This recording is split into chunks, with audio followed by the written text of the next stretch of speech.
السلام علیکم، میرا نام ہے محسن حیات اور آپ دیکھ رہے ہیں محسن البادشاہ۔ اگر آپ حضرت محمد صلی اللہ علیہ وآلہ وسلم کی احادیث مبارکہ سننا چاہتے ہیں تو یہ ویڈیو آپ کے لیے ہے۔ اگر اس سے پہلے آپ نے میرا چینل سبسکرائب نہیں کیا تو سبسکرائب کر لیں تاکہ میری ہر آنے والی ویڈیو آپ کو پہلے پہنچے۔ نمبر 1، رسول اکرم صلی اللہ علیہ وآلہ وسلم نے فرمایا کہ دعا نفع پہنچاتی ہے اور ان بلاؤں کو ٹالتی ہے جو نازل ہو چکی ہیں، اور ان بلاؤں کو بھی ٹالتی ہے جو ابھی نازل نہیں ہوتی، اس لیے تم لوگ دعاؤں کا اہتمام کریں۔ نمبر 2، سیدنا ابو ہریرہ رضی اللہ تعالیٰ عنہ سے روایت ہے کہ حضور اکرم صلی اللہ علیہ وآلہ وسلم نے ارشاد فرمایا، ایک دفعہ ایک بدکارہ عورت ایک کتے کے پاس سے گزری جو پیاس کی وجہ سے زبان باہر نکالے ہوئے تھا۔ قریب تھا کہ وہ پیاس کی وجہ سے مر جاتا۔ اس نے اسے اپنے جوتے کو دوپٹے سے باندھ کر اسے کنویں میں گرایا اور اسے اپنی اوڑھنی کے ساتھ پانی پلایا، اس پر اسی وجہ سے مغفرت ہو گئی۔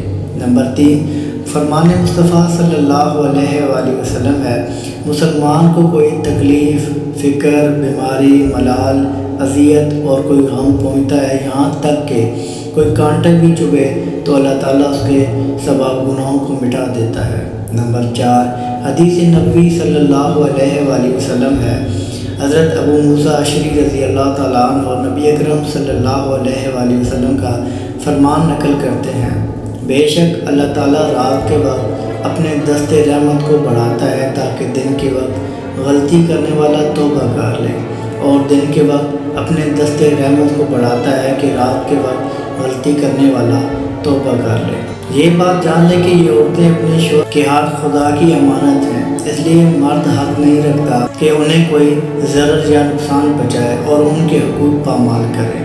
فرمان مصطفیٰ صلی اللہ علیہ وآلہ وسلم ہے کہ 4 خصلتیں ایسی ہیں کہ اگر وہ تم میں ہوں تو تمہیں دنیا کی کسی محرومی کا احساس نہیں ہوگا۔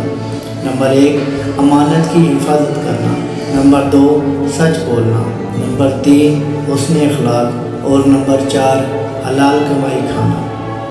رسول اللہ صلی اللہ علیہ وآلہ وسلم نے ارشاد فرمایا، جس مسلمان کی نظر کسی عورت کے حسن پر جا پڑے اور وہ اپنی نگاہ جھکا لے تو اللہ تعالیٰ اس کے دل میں عبادت کی لذت عطا فرمائیں گے۔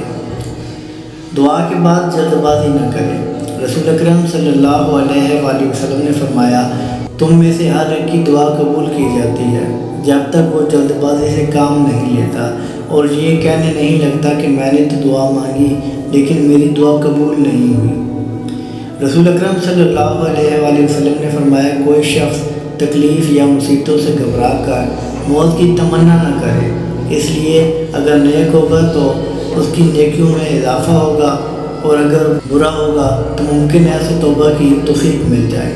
لہذا جب زندگی اجیرن ہو جائے تو یہ دعا مانگے کہ اللہ تعالیٰ جب تک میرے لیے زندگی بہتر ہے مجھے زندہ رکھ، جب میرے لیے موت بہتر ہو تو مجھے موت عطا فرما۔